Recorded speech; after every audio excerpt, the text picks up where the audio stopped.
This is Center Stage, putting lawyers in the spotlight by highlighting attorneys and other industry experts to help take your law firm to the next level.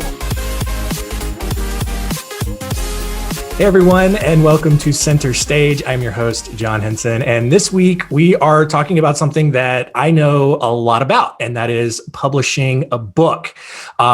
Granted, a little, disclosure, in my personal life here away from Spotlight Branding, I've published more than 15 at this point, books written and published, but they're mostly about, history, forgotten subjects that you probably didn't learn in history school, not really business related, but at least when it comes to the process, I do have a lot of experience with it. But my guest this week, Miss Paula Black, she has published, 6 now, business books?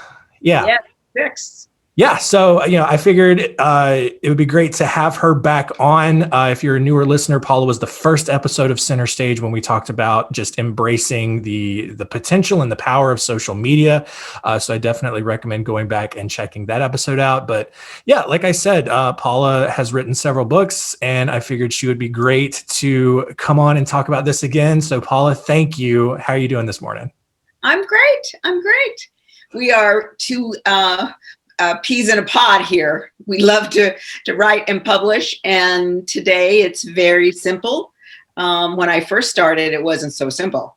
Right. But today it's very uncomplicated. And I have to clarify that I write books as a business development endeavor. Yes. So it's with a very focused mission. And they've done very well for me. Yeah. I would have done 6 if they hadn't, right? Exactly. Yes. So, and to that point, I know we're living in an increasingly more digital world, but there's still something very powerful about having a physical book, or even just a digital book, an ebook, if you decide to go that route. There's still a lot of credibility there. So this episode, it's going to be a big one. We're going to go through all of the whys, all of the how-tos, and hopefully this will be a good resource and some good inspiration for you to get started on that project. So before we jump in, Paula, let's reintroduce yourself in case people didn't catch the first episode. Who is Paula Black? I am a business development coach, and how that also integrates with your life, everything else in your life. So one of my books is A Lawyer's Guide to Creating a Life, Not Just a Living. And when we think about how we want to grow our business, it needs to grow in a way that we can manage it and we can figure out what's what, right? And not sacrifice everything in our lives just to have a successful practice. So that is my focus, and I'm doing great. Yeah, you are. So we're talking about publishing books. What inspired you to write your first book? Oh, that's a story. I have had a marketing and business development firm for a long, long time.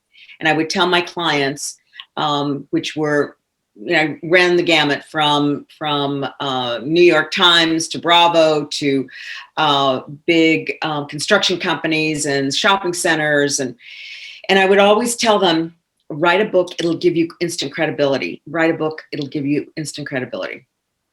And I was getting ready to be the keynote speaker for the managing partner forum in the Southeast region. 300 managing partners. And I was like, oh, what am I going to put in the little bag so that, they, would have something about me and my business. And I heard this little voice in the back of my head, write a book. And I kept saying, I don't have enough time. I really need to get rolling. The conference was in 3 months. And for 3 or 4 days, I was badgering myself with that voice. And on the 3rd day, I went into the office and I said, okay, guys, I'm writing a book. And we have 3 months.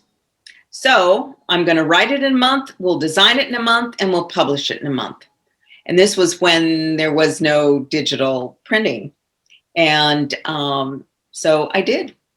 And it was a big, audacious business card so that people could look at that book and get into my head and figure out what it was that I was thinking and how I could help them.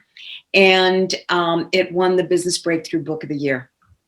And that said, maybe I have something here. And from there was 2, then there was 3, then there was 6. So that's how it started. Yeah. And, like you said, your books are on that coaching perspective. You mentioned, Lawyer's Guide for, making a life or making a living, not just having a life. And, so when we talk about what books attorneys can write about, what sorts of subjects would an attorney actually write about? Like, what would give them that credibility? What would look good, so to speak, on that front desk, like front and center, right in their lobby? Yeah. Well, first and foremost, you need to decide what you want, what kinds of cases you want. You want more of X or Y. Yeah. Because we market to what we want, not what we have. So you may have a practice that is criminal defense and some immigration and, some, other stuff. Yeah. But you really like immigration. Just because you have the experience as criminal defense doesn't mean that's what you should write about. What is it you want? Yeah. And zero in on that, and zero in on that client that you are speaking to. And when you do that, it'll be relevant to that market place. Yeah. Narrow it down and answer questions that they would have. Some of the best ways to figure out what to write about is every time you see a potential client, you have a consultation. What are the questions they ask? Yeah. What are you explaining to them? Write all those down for 3 or 4 months and you'll have the topics for your book. Yeah. And remember that it is a business development tool. If you want to do a novel, that's a whole other story. Right. But as a business development tool, you have to speak to the client. You have to speak to your potential client and speak to the people who book speakers at conferences, because that is a really great way to then use the book that's going to get you in front of people that are potential clients. And it can be, all across the board, from, maritime to bankruptcy and, just any area. And specifically, if you have a little niche or you'd like to go in a niche, this is a great tool that puts you on the map as somebody who knows a lot about that particular subject. Yeah. And to your point earlier, you said, if you wanted to write a novel, that's a whole nother discussion. But I think the actual size of the book that you publish is really important, because you don't necessarily have to write a 300-page book on, the naturalization process or how to start a business from a legal perspective. Like, you can write a book that's 50, 100 pages long, and it still gives you that credibility for having that book published. It's still, you put it up on your website. It becomes, one of the things that people mention when you go to speak, all that kind of stuff. Right. And it is a perfect giveaway. Yes. Because it is a gift. We love getting books, put in our hands, right? Yeah. Lots of times somebody will say, well, I think I'm going to, put my logo on a mug and give that as a gift. That's not a gift. That's a promotional item. Yeah. But a book that's on Amazon and it sells for $16.99 or $25.99 It has value. Yeah. And when you go to a conference or you give a speech and you give one to everyone, that is a gift. That is a gift.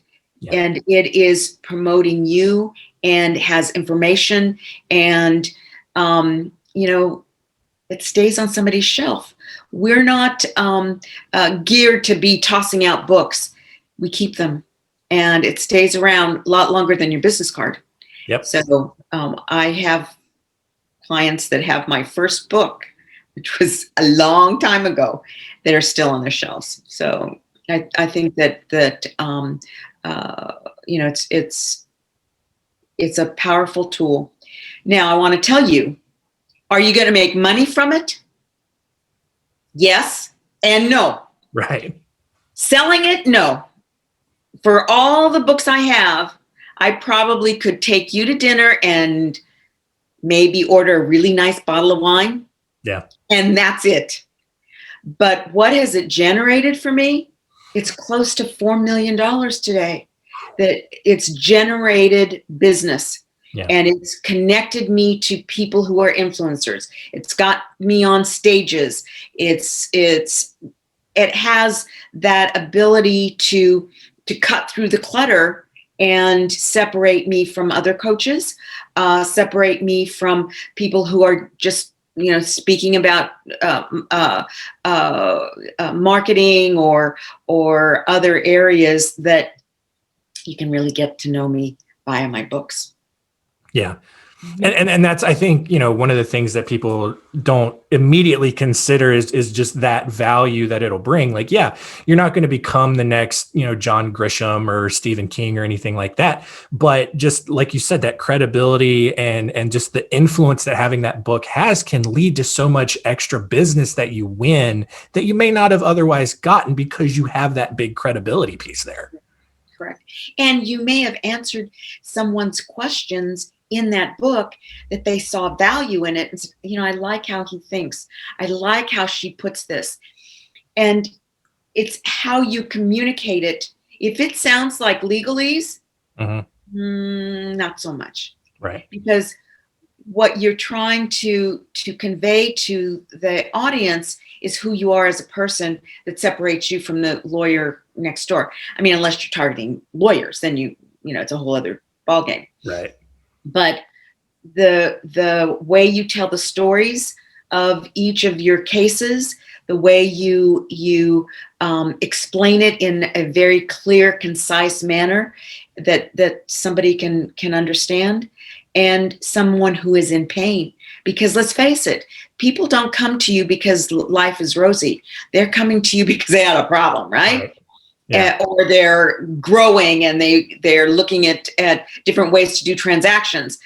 There's something they've got to there's a problem they've got to solve. Yeah. And so make it simple and easy to understand. Oftentimes I will recommend that my clients have a potential client or a past client read their book and see if it sounds the way they want it to sound. And that gives you some feedback that, this is too complicated. I'm not following you here. And that is a good way to get some feedback. Yeah. So we've got, let's say we've got our topic in mind. We understand the potential that it can make for us. What does the actual writing and the publishing process look like? Where do we start when we decide we're going to write a book? Well, first and foremost, pick your audience. You need to know who you're writing to. So I often tell my clients to put up some pictures of potential clients or past clients or current clients that you just can look at Mary's face and Harry's, face and write to them. So create your audience, then decide what format you want to write it in. There are several ways you can look at it. It can be done in Q&A. It can be done in stories. It can be done in different areas of the law that you're trying to explain to, for instance, in divorce or child support, or different categories. But know who you're writing to. Know that they are upper middle class. They've got money to spend with you. They've got a lot at stake, or they're deeply in trouble, and their families are looking to help. And so you get the idea. Figure out who your audience is. Yeah. And then an outline of what it is you want to talk about. But it's not what you want to talk about. It's what you want to talk about so that your clients are interested. Yeah. So that means, what do your clients want you to talk about? Right. Right? What do your clients want you to talk about? What do your potential clients want you to talk about? And how can you do it in a slightly different way than anybody else has done it? Do some research, find out what's out there, and who your competitors are in your area, and have they written a book? If they've written a book, get a copy, make sure you know how they did it, so that you can craft yours differently.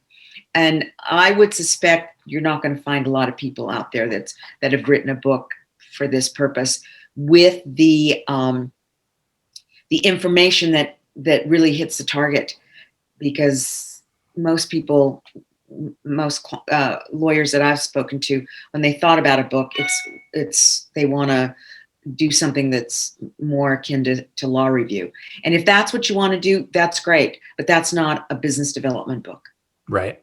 Yeah. And another thing, and I think, just to put it in kind of a different way, I know when I think about stuff like this, if maybe, I go back to the example of, writing a book on the naturalization process. More than likely, there's a book out there about that already, but don't let that deter you from writing your book on it. Because, for one, like, people who may be searching and trying to learn about that may not know about those other books. It's akin to just all the kinds of different music that's out there. I mean, there could be an artist that you've never heard of that consistently sells out 10,000 seat venues all over the country. That's their audience, and you're not a part of that. So that doesn't mean that there's still not a place for you and your book and the topic that you're suggesting or that you want to write about, because there still absolutely can be. Right. And think about how those people are going to get to you to see the book. Yeah. Generally, it's because someone recommended you and they went online and they saw you have a book, or you've been asked to speak someplace, or a friend tells a friend. So they're going to get to you by sort of word of mouth. Yeah. And that's how they're going to find your book. Are you going to compete on the New York Times bestseller? Probably not. Right. So think about how they're going to get to you. And when you do your bio in any of your venues, LinkedIn or Facebook, that the book is listed, so that you are giving them an entree to it. It's not like they're going to go out there and look for every book on the subject. And, that's certainly a possibility, but that's not likely. Right. So then now, all right, we've got our audience in mind. We've got our topic down. We're sitting down to write it. Mm-hmm. What sorts of tips and advice do you have for people who are just ready to get down and start, I guess, typing, not really writing at this point, but, getting the content into that book? First, do a schedule. Look at your outline, and kind of gauge that, you think that this could take you, 50 hours or 20 hours or whatever it is. And then chunk it out. Mm-hmm. So look at one of the chapters and say, okay, I think I could crank that out in 20 minutes, actually. And another one, it's going to take me some research, and I need to get some more information. So figure out set time to write those chapters. I'm telling you, set time, Because if you don't, you can spiral down into a black hole, and you could spend 30 hours, 100 hours on one subject. This is not the kind of book that we're writing. You're writing an information book. You talk about this stuff every single day, and getting it down on paper is really not that difficult. Yeah. The mistake most people make is they don't have a time frame, so it just keeps going on and on and on and on and on. Instead of, I've got 2 hours to write this, and when I'm done, it's 2 hours, I'm done. Then you come back to edit. I should back up. First, write stream of consciousness. Just write. Just keep writing or typing. And do not edit when you're creating. Do not edit when you're creating. That's two different sides of your brain. Yeah. So create, put it aside, walk away, look at it tomorrow, and edit it. Don't edit as you write. Every time I have a client that's having difficulty getting the chapters done, I know that they're editing as they go. And that's really kind of a habit that lawyers have, is to edit as they go. You can't create and edit. Otherwise, you're in a black hole. Yeah. You have to resist the urge to edit. Just get it down. Just get it down. Keep going. Keep going. And then come back and edit. So when you've kind of set up your schedule, and you want to, this chapter is going to be an hour, that one's going to be 2 hours, it's going to be a whole day, whatever it is. Then as you are working every day and you have an hour, go write that chapter. You have cleared your schedule and you're going to write all day on this topic, and you create it with guardrails, with time frames. Remember, I wrote my first book in a month, and I designed it in a month, and I published it in a month. So I was going to a conference. It was do or die. That was it. And do the same. Figure out what your launch date is, and then stick to it as though your life depended on it. Yeah. And it'll start to flow. It will come together.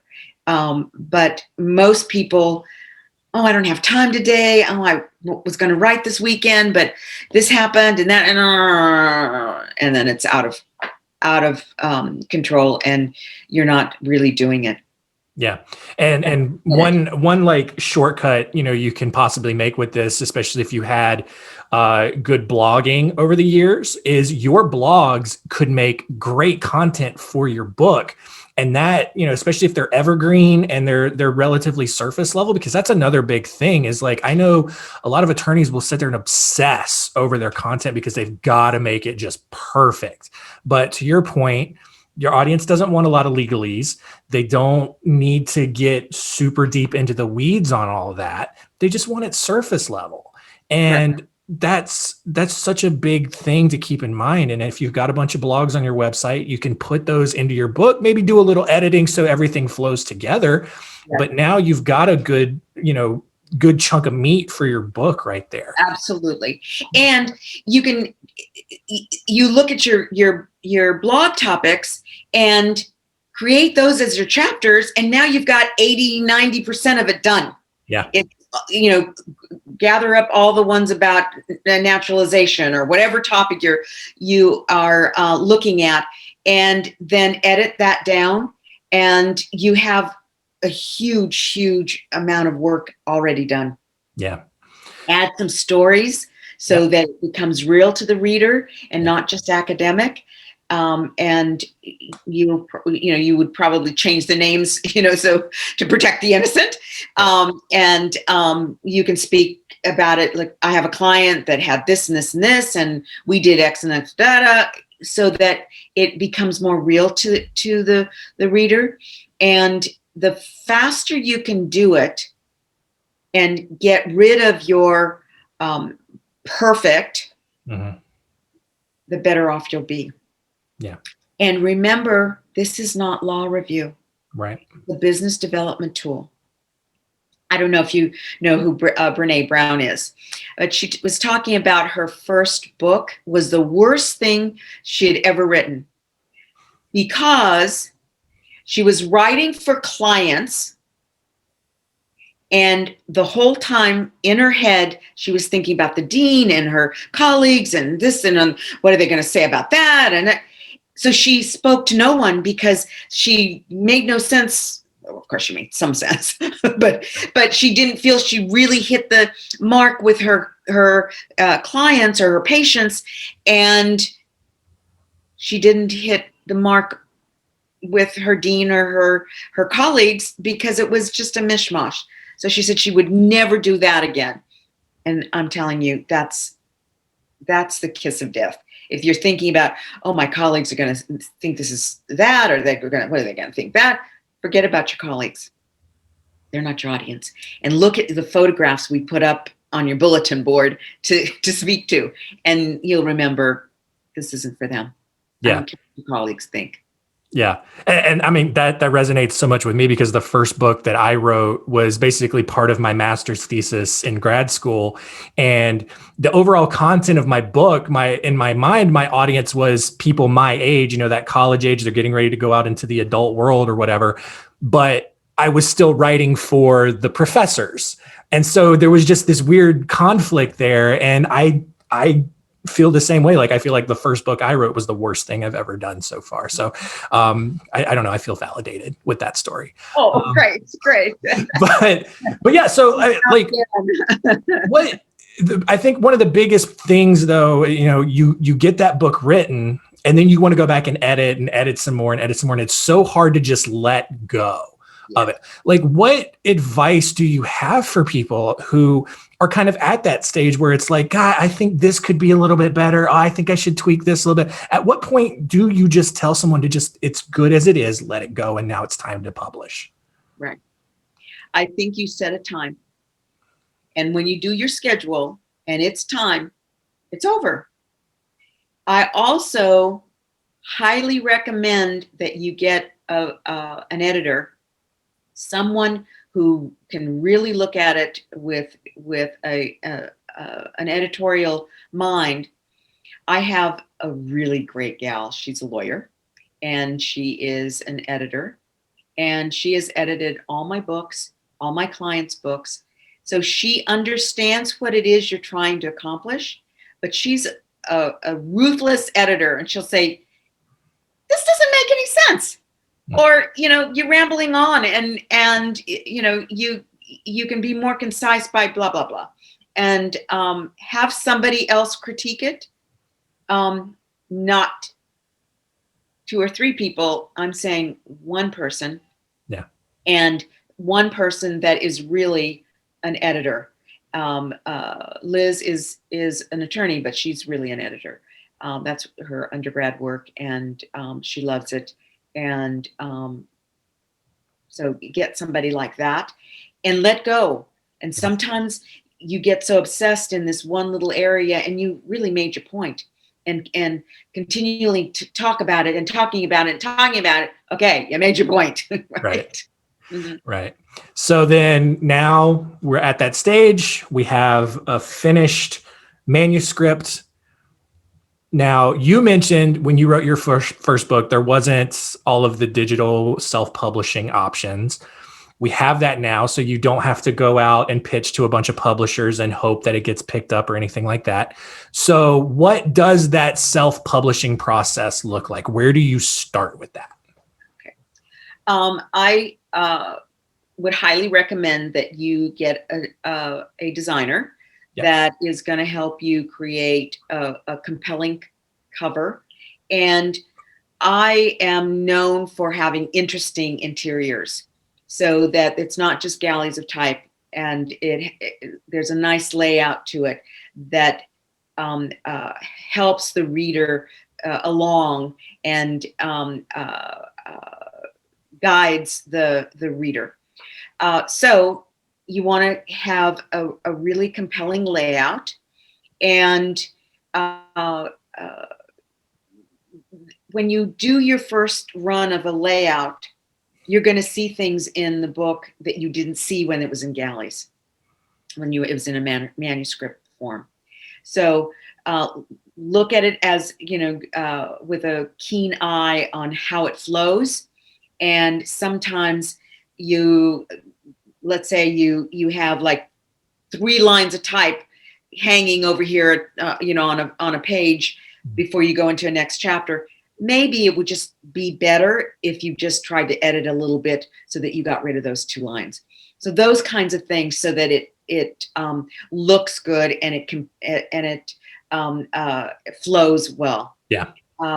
Make sure that your headlines and pull quotes and bold type, you use those things well to again create emphasis and guide the eye through the book. So you lay it out, and then it's time to post it. I put everything on Amazon so that we establish price and credibility and all of those really great things. Yeah. And it's relatively easy. I don't do it, so I can't tell you exactly how it's done, but my graphic designer puts it up on Amazon, and we create the bio, the content on the back cover of a little bit about the book, and you have a QR code and all the things that are required through Amazon. Yep. To publish. And it's relatively simple. It's very, very economical.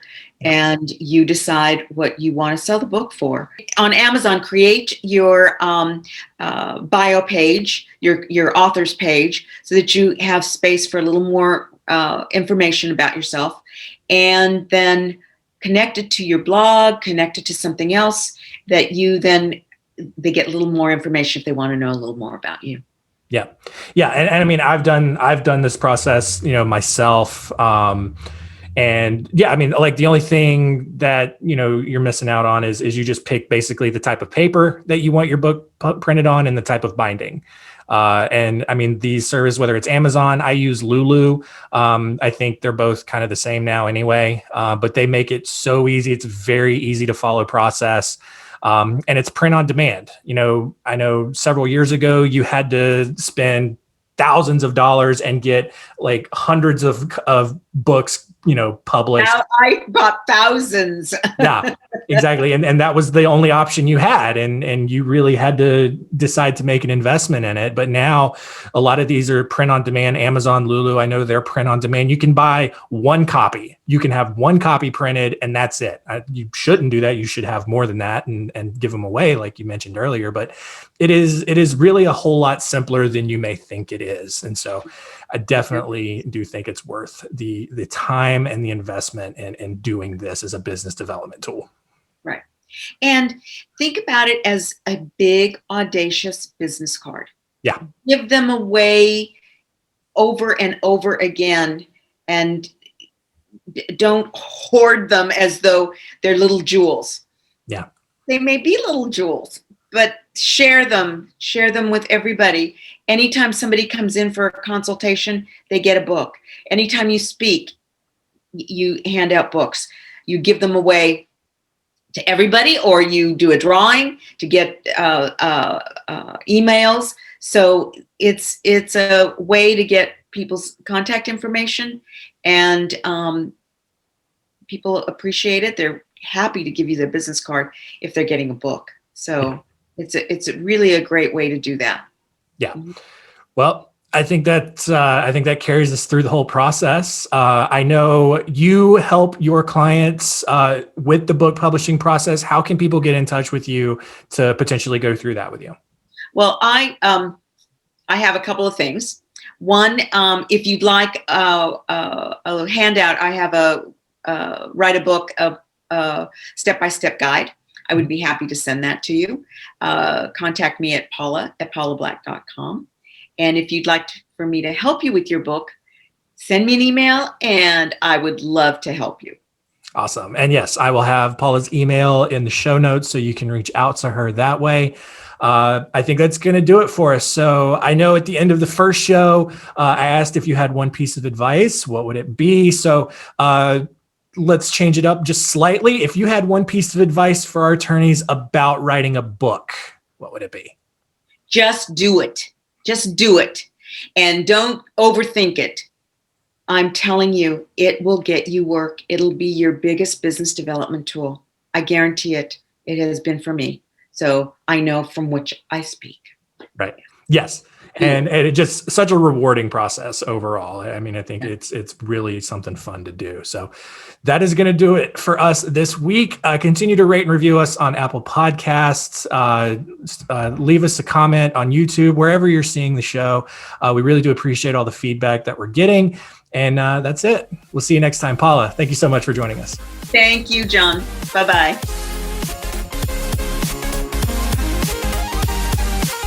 Thanks for listening. To learn more, go to spotlightbranding.com/centerstage.